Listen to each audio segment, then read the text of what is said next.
And we are live. Hello, everyone. Welcome to our Horizen Weekly Insider number 117. Today is Monday, December 20th of 2021. Thanks for joining us live here on Discord and YouTube. And please be aware that this call is being recorded and will also be available for you to check out later in our Horizen podcast as usual. Also, please remember to ask your questions for the team on Menti. And we will answer the top three at the end. We will provide here on the chat section the link for you to ask us. Let's kick it off right away with our first update as usual from the engineering department. I'll welcome Luca. Welcome, Luca. Thank you, Angie. So let's start with an update about the circuit for the Seaside and Withdrawal functionality. So first of all, the circuit is near to its conclusion. Every part of the circuit development has been addressed except for a small part that needs to be updated due to a little incompatibility between the Java side and Rust side. Let's say that we discovered during the integration with the Blaze SDK. Just to go a little bit further, there is a small inconsistency between how Java, through the bouncy custom library, and Rust, through our own implementation, handle the public and private key pairs. And this prevents from, let's say, the circuit from verifying the keys generated from the Java SDK. But for this, we have already found the root cause, and we are working on a change that is expected to be ready in the next few days. In the meanwhile, all the unit tests on the Rust code for internal consistency have been developed and are working fine. Moreover, we are also continuing with the integration testing, and also obviously we will proceed with the code reviews, and the second level of reviews for the circuit is starting soon. Then for what regards the other deliverables coming later, on the proving system side, we have completed the implementation of the D-log accumulator that we mentioned in the previous episodes of the Weekly Insiders. And on the other hand, on the SDK side, we have completed the first level of code review of storage that supports versioning and transactions. The related changes that were requested during the code review process are ongoing, and we plan to finish applying these changes in the next few days, after which we will proceed with the next round of code reviews.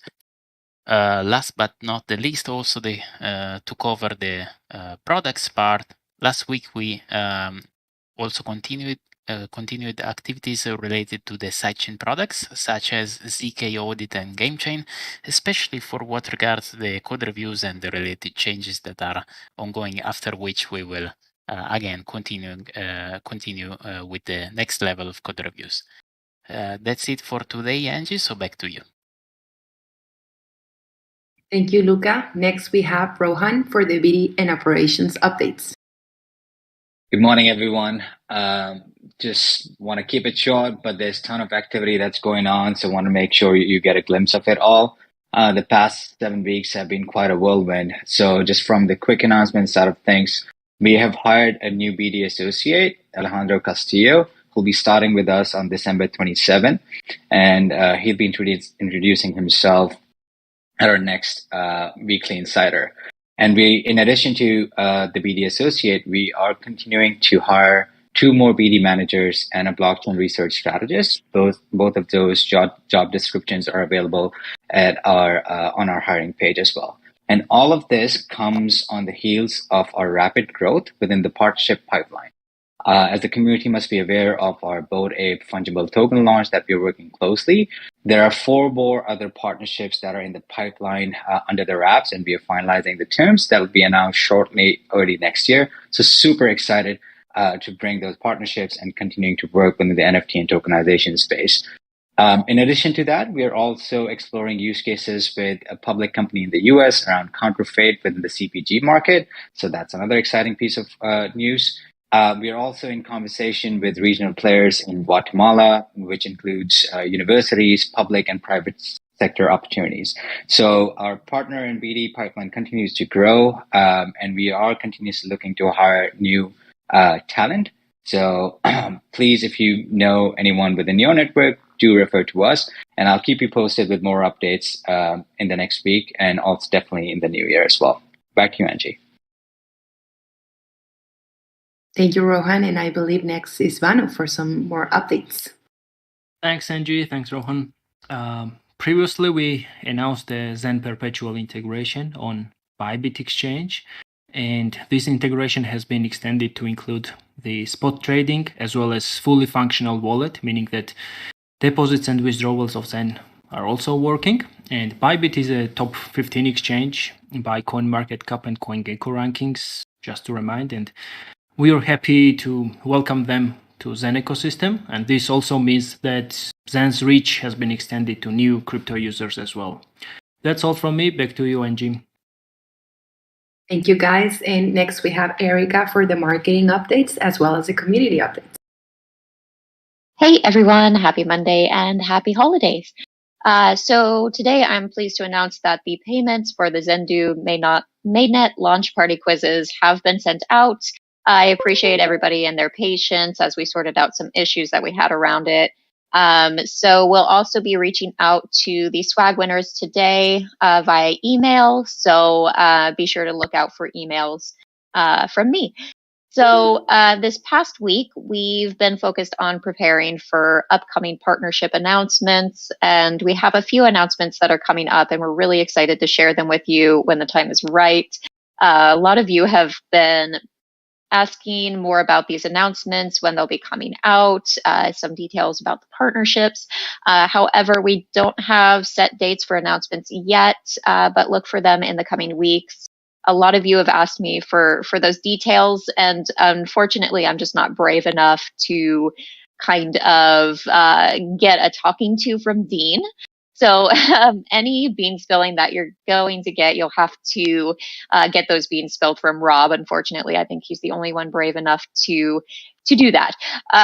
So additional information about what we're doing right now is that we have a swag sale going on until December 31st. I hope that you guys all check it out. It's a buy one, get one free on Zen Swag. We also released 2 new articles last week from Toju, one on why privacy technologies are the missing link to achieving blockchain scalability, and another about Blaze and discovering your blockchain use case with it. I highly recommend reading both articles. They have a lot of really great information about Zendu and the Blaze SDK. Thank you all. That's all from me. Back to you, Angie. Thank you so much, Erica. Now let's welcome Rob for the leadership updates and the Q&A session. Hi, everyone. Thank you for the updates thus far. Pretty exciting insider for a holiday week here. And thank you for everyone for joining us and following the project.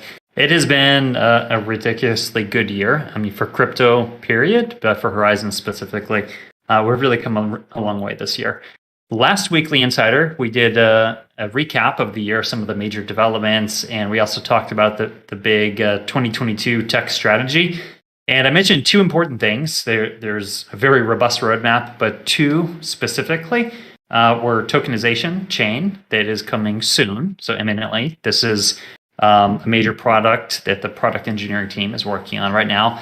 And really what we get from it is the ability to launch our own fungible and non-fungible NFTs in Horizen, right? So this is a really big deal for us, a major step forward. The next big thing is an EVM chain, right? So getting this EVM chain to market is going to be a critical part of our growth in 2022.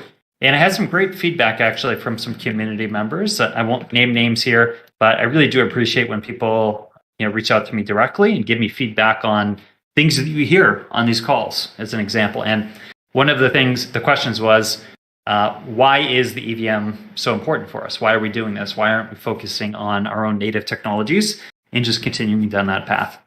So the answer is, and why we're making such a big deal out of the EVM, is the compatibility into just what is going on in crypto, that explosion of everything that's going on out there in the rest of the industry is important, because there's a lot that has been happening in crypto over the last several years in particular, that, quite frankly, I'm really anxious on catching up on. Everything in DeFi, everything in the NFT marketplace, really everything that's been going on in crypto, we need to get this ecosystem compatible with, and immediately. So rather than building out one chain at a time for specific things, rather than worrying about one oracle at a time or one AMM at a time, what we want to do is just fast track that with compatibility. so that everything that has already been developed outside of our ecosystem, in particular in Ethereum, we can just port over. And maybe the same projects specifically won't come over and build immediately, but the code bases are out there. This is all open source, an open source world that we live in right now. And all of that is up for grabs to bring over into the Horizen ecosystem at this point. So that's why we're focusing on the VM chain. And, another point in that exchange that I had with the community member was, why didn't I mention anything about main chain improvements? Because having a robust and modern world-class main chain is a big part of what we're doing, right? So we've been focusing on sidechains, and this entire last year has been focused specifically on Zendoo. But it goes beyond that. Like, we have to also think about the main chain and think about improving that with important updates over time. So we can't forget about the main chain and only focus on sidechains. There is something to say about having just what has worked in the past, and our code base on the main chain comes from Bitcoin originally, so that's a very robust code base. But there have been many developments in crypto over the last several years that it would be imprudent to ignore. So we are absolutely thinking about how we'll modernize the main chain. It's just we wanted to focus on a couple of specific side chains, first of all, like tokenization and EVM, so that we can catch up with on the product side. So everything that you find interesting in other crypto ecosystems, you will be able to do in Horizen once we get these two important sidechains out there. But we're also thinking about what we're going to do with the main chain next. And this is, we have several ideas that are all exciting. And, just to say some of them so that you guys understand, what's on the table potentially. I'll just tell you, I think the database size for the main chain is getting too unwieldy, like too large, right? And there's a reason for it. Just a UTXO-based blockchain like Bitcoin does grow just by its very nature. It grows significantly over time. Like the Bitcoin blockchain is very difficult to run on a normal computer these days, if not impossible. And we're going to get there too if we don't do anything about it. But in our situation, it's even worse because we have shielded transactions. And the shielded pool and then all of the challenges that we have on the node system have been a big burden on just the database size of our blockchain. And this is something that if we do not address it in the, call it, relatively near to intermediate future, it will impact our decentralization of this project, right? So this is something that we know we have to tackle, and there's several ways we're going to tackle it, right? So one, we have to reconsider the shielded pool. This is something we've talked about for a while. Will the shielded pool go on a side chain? Is this even something that the project, the community wants to have strategically long term? Is this project about the shielded pool anymore? Or will we be moving over to a sidechain type of environment where we have our big innovation? So there's a lot to consider there. In 1 second, sorry.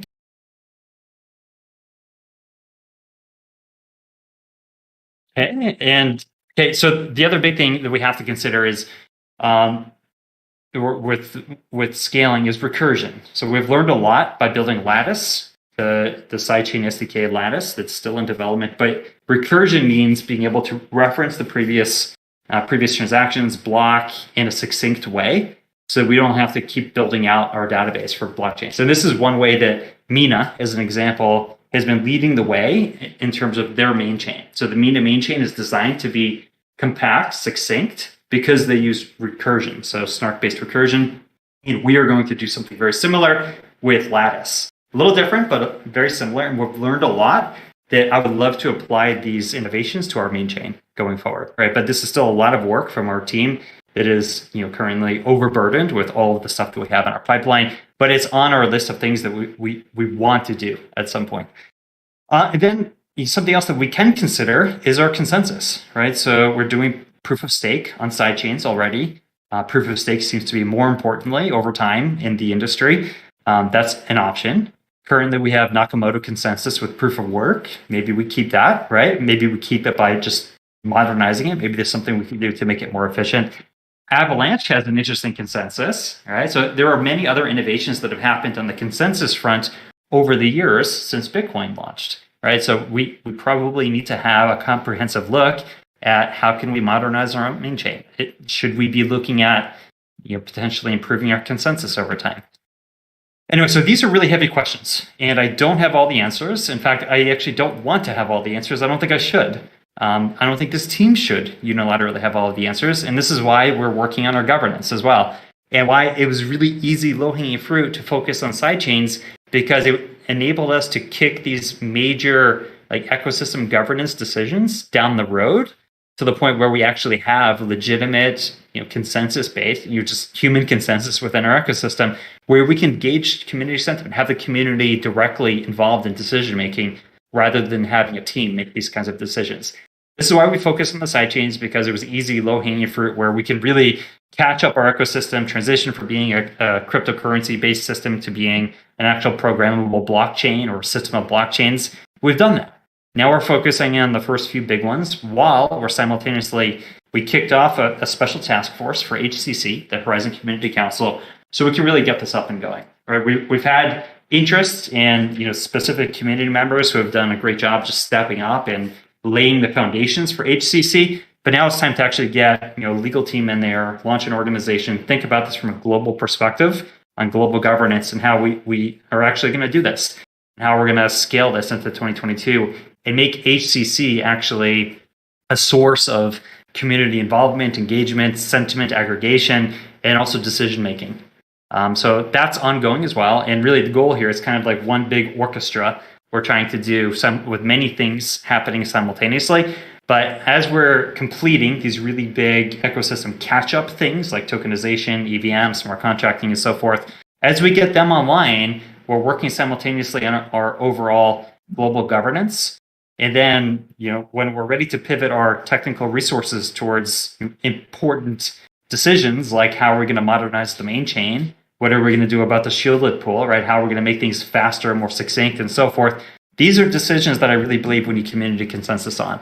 And that's why we're focusing on HCC now as a path towards DAO, and something that in the very near future we're going to have legitimate community decision-making on, rather than a team that makes these decisions unilaterally. That's not something that we've ever wanted to do, and why we've always punted really important macro decisions to the community, why we haven't changed any of the consensus stuff, why we haven't changed mining algorithms, why we haven't changed block reward splits.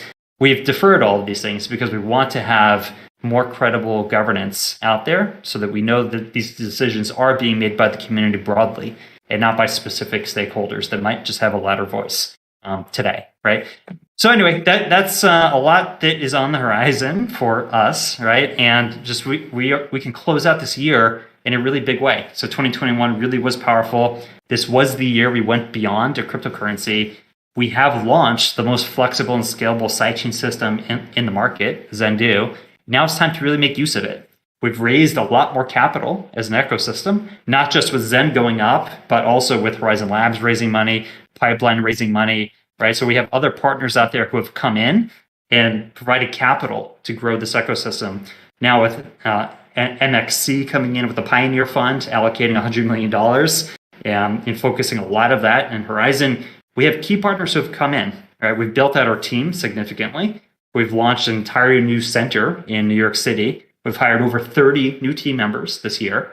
Right? We've added major exchange listings, integrations, Coinbase as an example. And we've brought on really powerful partners and investors to use our technology. DCG more than doubled down with investments in our ecosystem this year.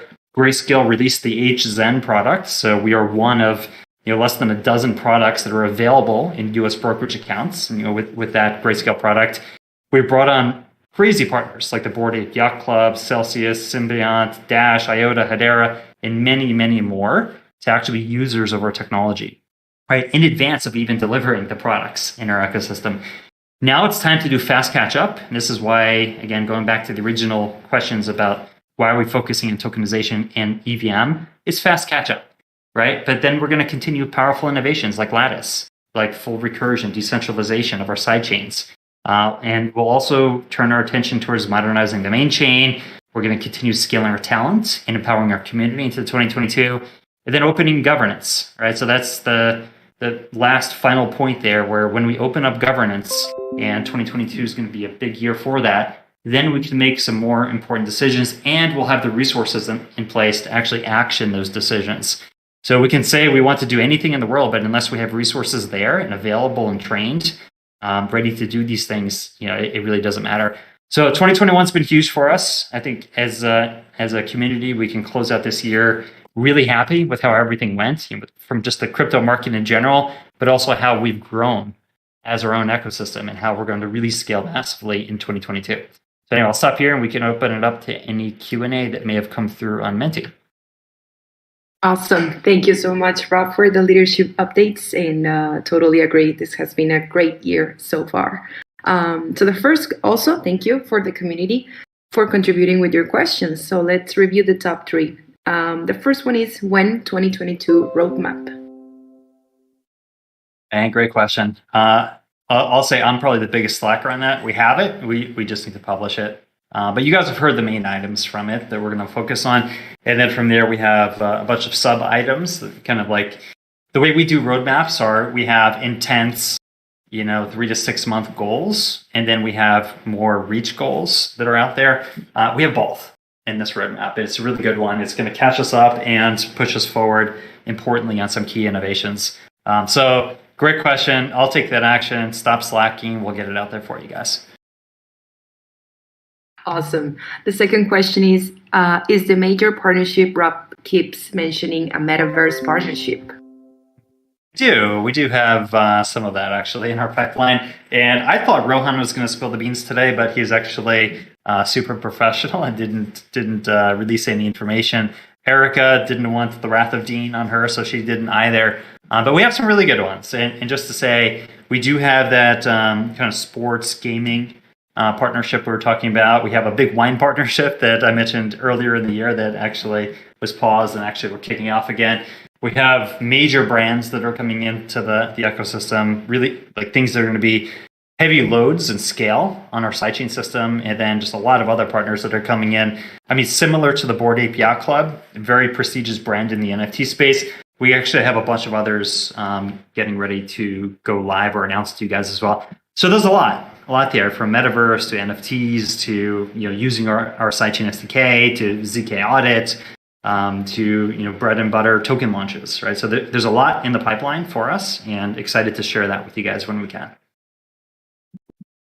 Great. And the third and final question is, what are you looking for in a candidate for the new BD positions? Oh, wow. Actually, let me punt this to Rohan, because he's actually been doing a phenomenal job hiring. So bringing on Rohan was a key development for us as a team, and now he's really just taking it to the next level. So Rohan, do you want to share what you're looking for? Yeah, absolutely. So there are a couple of different opportunities that are available, right? So one is on the BD manager side, and the other one is on the blockchain strategist role. So on the BD manager side, we're looking for someone who's super passionate about the space, blockchain, crypto, and managing our, ever-growing, exponentially growing partnership pipeline, and being able to, present both Horizen Labs and what are some of the updates that we are seeing in the entire space, and help identify new opportunities for us as we continue to grow and create strategic verticals for us to target in 2022 and beyond.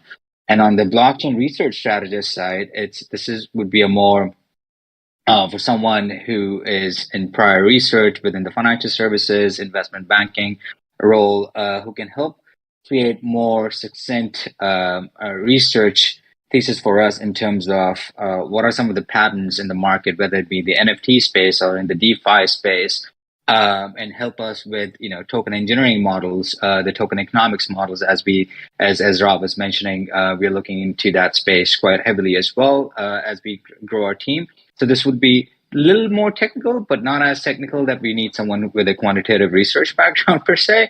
If there's any specific questions I can answer around like what those role and requirements are, feel free to reach out to me directly as well. But both those openings should be available with the job description and what are the core skills we're looking for available online too. Hopefully that's not a long-winded answer, and that answers to what the community's been looking for too. Awesome. Thank you so much, Rohan and Rob, for answering the questions. So that's it.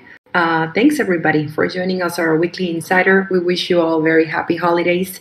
And we'll see you all in our next Weekly Insider. Have an excellent week. Bye-bye. Thank you, everyone. Happy holidays.